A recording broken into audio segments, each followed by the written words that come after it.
এয়া আকাশবাণী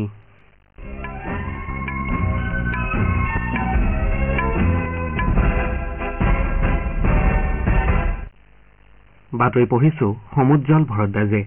এতিয়া প্ৰধান বাতৰিসমূহ হ'ল লোকসভা নিৰ্বাচনৰ দ্বিতীয় পৰ্যায়ৰ বাবে কাইলৈ ভোটগ্ৰহণ অনুষ্ঠিত হ'ব। সমাজবাদী পাৰ্টীৰ মুৰব্বী অখিলেশ যাদৱে এইবেলি লোকসভা নিৰ্বাচনত প্ৰতিদ্বন্দ্বিতা কৰাৰ সিদ্ধান্ত গ্ৰহণ কৰিছে। অসমৰ মাৰ্ঘেৰিটাত আছাম ৰাইফলছৰ কনভয়ত সংঘটিত নিষিদ্ধ উগ্ৰপন্থী সংগঠন আলফা স্বাধীনৰ আক্ৰমণত জড়িত থকাৰ অভিযোগত তিনিচুকীয়া আৰক্ষীয়ে 3জন ব্যক্তিক গ্ৰেপ্তাৰ কৰিছে। ভাৰতৰ দীপাংশু শৰ্মাই 20 বছৰৰ অনুৰ্ধৰ এছিয় এথলেটিক চেম্পিয়নশ্বিপৰ পুৰুষৰ জেভলিন থ্ৰত সোণৰ পদক অৰ্জন কৰিছে আৰু দিল্লী কেপিটেলছে যোৱা নিশা IPL ক্ৰিকেট প্ৰতিযোগিতাৰ এখন ৰোমাঞ্চকৰ খেলত গুজৰাট টাইটানছক 4 ৰানত পৰাস্ত কৰে।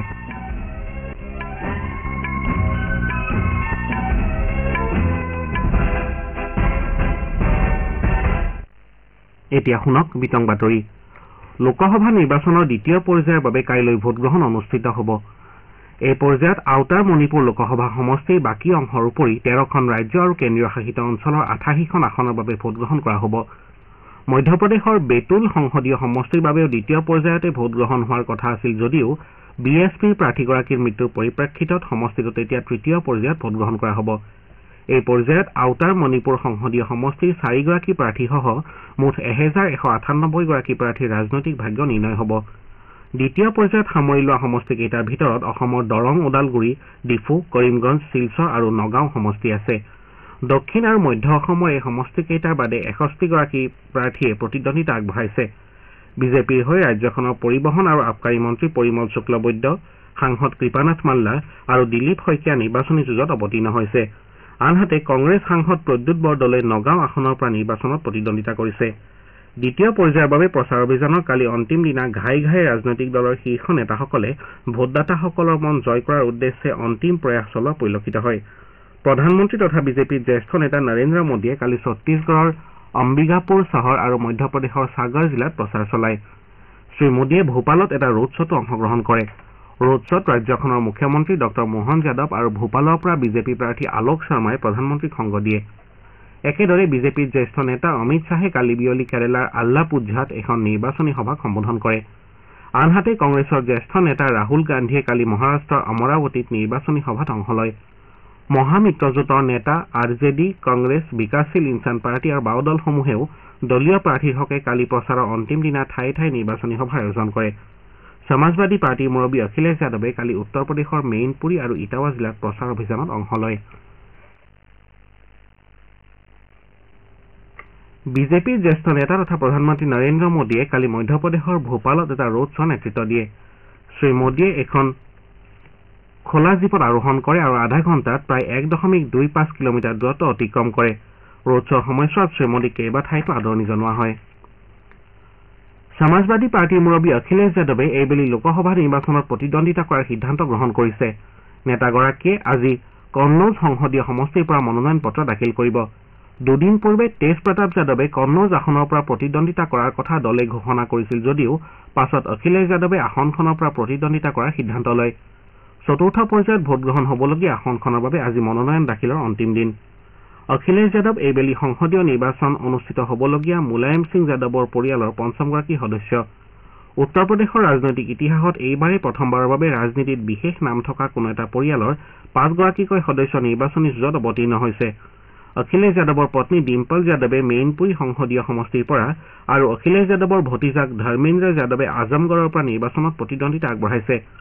অখিলেশৰ ভতিজা তথা সমাজবাদী পাৰ্টীৰ সাধাৰণ সম্পাদক শিৱপাল যাদৱৰ পুত্ৰ আদিত্য যাদৱে বাদায়ুঁ আৰু সমাজবাদী পাৰ্টীৰ মুৰব্বীগৰাকীৰ আন এগৰাকী ভতিজা তথা দলৰ সাংসদ প্ৰফেচাৰ ৰাম গোপাল যাদৱৰ পুত্ৰ অক্ষয় যাদৱে ফিৰোজাবাদ সমষ্টিৰ পৰা নিৰ্বাচনী যুঁজত অৱতীৰ্ণ হৈছে। 2014 আৰু 2019 চনৰ লোকসভা নিৰ্বাচনত মুলায়ম সিং যাদৱৰ পৰিয়ালৰ 4গৰাকী সদস্য নিৰ্বাচনী যুঁজত অৱতীৰ্ণ হৈছিল। অসমৰ মাৰ্ঘেৰিটাত আছাম ৰাইফলছৰ কনভয়ত সংঘটিত নিষিদ্ধ উগ্ৰপন্থী সংগঠন আলফা স্বাধীনৰ আক্ৰমণত জড়িত থকাৰ অভিযোগত তিনিচুকীয়া আৰক্ষীয়ে 3জন ব্যক্তিক গ্ৰেপ্তাৰ কৰিছে। তিনিচুকীয়া আৰক্ষীৰ বিবৃতি অনুসৰি আছাম ৰাইফলছৰ 31 আৰু 23 নম্বৰ বেটেলিয়নে অৰুণাচল প্ৰদেশ আৰক্ষীৰ সৈতে চলোৱা যৌথ অভিযানত কালি মানখুল মোচাং, মান্নং মোচাং আৰু ঝনুৱাং হাকুম নামৰ লোককেইজনক গ্ৰেপ্তাৰ কৰা হয়। এই আটাইকেইজনে অৰুণাচল প্ৰদেশৰ চাংলাং জিলাৰ বাসিন্দা বুলি প্ৰকাশ কৰা হৈছে। যোৱা 16 এপ্ৰিলৰ পুৱা প্ৰায় 8 বজাত চাংলাং পথৰ কাষৰ মাকুমপানী বনাঞ্চলতে আক্ৰমণ সংঘটিত হৈছিল। শ্ৰোতাসকলে বাতৰি শুনিছে আকাশবাণীৰ পৰা। আপোনাৰ ভোট আপোনাৰ কণ্ঠ। ভোটৰ শক্তিৰে নিৰ্মাণ কৰক সুস্থ গণতন্ত্ৰ। লোকসভা নিৰ্বাচনৰ দ্বিতীয় পৰ্যায়ত 26 এপ্ৰিলত দৰং, ওদালগুৰি, ডিফু, কৰিমগঞ্জ, শিলচৰ আৰু নগাঁৱত হ'বলগীয়া ভোটগ্ৰহণত গণতান্ত্ৰিক অধিকাৰ সাব্যস্ত কৰি শক্তিশালী গণতন্ত্ৰৰ অংশীদাৰ হওক। ছত্তীশগড়ৰ দান্তেৱাড়া জিলাত কালি এজন প্লাটুন কামাণ্ডাৰ আৰু 3গৰাকী মহিলাসহ 18জন মাওবাদীয়ে আৰক্ষীৰ সন্মুখত অস্ত্ৰ সম্বৰণ কৰে। লোন ৱাৰাটো অভিযানৰ অধীনত আৰক্ষী মহাপৰিদৰ্শক কমল লোচন কাশ্যপ আৰু আৰক্ষী অধীক্ষক গৌৰৱ ৰায়ৰ ওচৰত মাওবাদীকেইজনে অস্ত্ৰ সম্বৰণ কৰে। আৰক্ষী অধীক্ষকে কৈছে যে অস্ত্ৰ সম্বৰণ কৰা মাওবাদীকেইজনক ছত্তীশগড় চৰকাৰৰ পুনৰ সংস্থাপন আঁচনিৰ অধীনত 25,000 টকাকৈ উদগনিমূলক ধনৰাশি আৰু অন্যান্য সা সুবিধা প্ৰদান কৰা হ'ব। প্ৰতিৰক্ষা সচিব গিৰিধৰ আৰামানে চাংহাই সহযোগিতা সংস্থাৰ সদস্য ৰাষ্ট্ৰৰ প্ৰতিৰক্ষা মন্ত্ৰীসকলৰ বাৰ্ষিক বৈঠকৰ বাবে আজি কাজাখস্তানৰ আস্তানালৈ যাবলগীয়া ভাৰতীয় প্ৰতিনিধি দলৰ নেতৃত্ব দিব। এই বৈঠকত সংস্থাৰ সদস্য ৰাষ্ট্ৰসমূহৰ ভিতৰত আঞ্চলিক নিৰাপত্তাজনিত বিষয়সমূহৰ উপৰি প্ৰতিৰক্ষা সহযোগিতাৰ উদ্যমসমূহৰ পৰ্যালোচনা চলোৱা হ'ব। দুদিনীয়া এই ভ্ৰমণৰ সময়ছোৱাত মন্ত্ৰী পৰ্যায়ৰ বৈঠকত প্ৰতিৰক্ষা সচিবগৰাকীয়ে ভাৰতৰ হৈ বক্তব্য প্ৰদান কৰিব। তেওঁ সংস্থাৰ মৈত্ৰী ৰাষ্ট্ৰসমূহৰ প্ৰতিৰক্ষা মন্ত্ৰীসকলৰ সৈতে বৈঠকত মিলিত হ'ব আৰু দ্বিপাক্ষিক প্ৰতিৰক্ষা সহযোগিতা সন্দৰ্ভত আলোচনা কৰিব। উপৰাষ্ট্ৰপতি জগদীপ ধনখৰে কাইলৈ তিৰুপতি আৰু হায়দৰাবাদ ভ্ৰমণ কৰিব। শ্ৰীধনখৰে তিৰুপতি তিৰুমালাৰ শ্ৰী ভেংকটেশ্বৰ স্বামী মন্দিৰত পূজা অৰ্চনাৰে অন্ধ্ৰপ্ৰদেশ ভ্ৰমণৰ আৰম্ভণি কৰিব। উপৰাষ্ট্ৰপতিগৰাকী তিৰুপতিৰ ৰাষ্ট্ৰীয় সংস্কৃত বিশ্ববিদ্যালয়ৰ 3য় সমাৱৰ্তন সমাৰোহত মুখ্য অতিথি হিচাপে উপস্থিত থাকিব। শ্ৰীধনখৰে একেদিনাই তেলেংগানাৰ হায়দৰাবাদস্থিত ভাৰত বায়'টেক পৰিদৰ্শন কৰিব। প্ৰধানমন্ত্ৰী নৰেন্দ্ৰ মোদীয়ে উত্তৰ প্ৰদেশৰ হাথৰাছ লোকসভা আসনৰ বিজেপি সাংসদ ৰাজবীৰ সিং দিলেৰৰ মৃত্যুত শোক প্ৰকাশ কৰিছে। নিজৰ শোকবাৰ্তাত প্ৰধানমন্ত্ৰীগৰাকীয়ে সাংসদগৰাকীৰ মৃত্যুক দলৰ বাবে বৃহৎ ক্ষতি হিচাপে অভিহিত কৰে। কেনিয়াৰ বানত মৃত্যু হোৱা লোকৰ সংখ্যা 38লৈ বৃদ্ধি পাইছে। দেশখনত বানৰ ফলত 1,10,000ৰো অধিক লোকে ঘৰ এৰিবলগীয়া হৈছে। দেশখনত মাৰ্চৰ মাজভাগৰে পৰা ধাৰাসাৰ বৰষুণ হৈ আছে যদিও যোৱা সপ্তাহৰ পৰা বৰষুণৰ প্ৰকোপ বৃদ্ধি পাইছে। কেনিয়াৰ ৰেড ক্ৰছে মাৰ্চৰ প্ৰথম ভাগৰে পৰা 188টাতকৈও অধিক উদ্ধাৰ অভিযান সম্পন্ন কৰা বুলি প্ৰকাশ কৰিছে। ভাৰতৰ দীপাংশু শৰ্মাই কালি ডুবাইত 20 বছৰ অনুৰ্ধৰ এছীয় এথলেটিক চেম্পিয়নশ্বিপৰ উদ্বোধনী দিনটোত পুৰুষৰ জেভলিন থ্ৰত স্বৰ্ণ পদক লাভ কৰাৰ বিপৰীতে আন 3গৰাকী সতীৰ্থ খেলুৱৈয়ে ৰূপৰ পদক লাভ কৰে। পুৰুষৰ জেভলিন থ্ৰত দীপাংশুৱে 70.29 মিটাৰ নিক্ষেপ কৰি স্বৰ্ণ পদক লাভ কৰাৰ বিপৰীতে ৰোহন যাদৱে 70.03 মিটাৰ দূৰত্বৰে ৰূপৰ পদক দখল কৰে। ইপিনে পুৰুষৰ 1500 মিটাৰ দৌৰত প্ৰিয়াংশুৱে 3 মিনিট আৰু 50.85 ছেকেণ্ডেৰে ৰূপৰ পদক লাভ কৰে।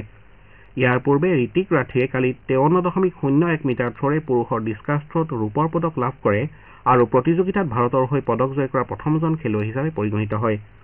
ডুবাইত এইবেলি প্ৰতিযোগিতাত মুঠ 60গৰাকী ভাৰতীয় খেলুৱৈয়ে ভাগ লৈছে। ইয়াৰে 31গৰাকী পুৰুষ আৰু 29গৰাকী মহিলা খেলুৱৈ।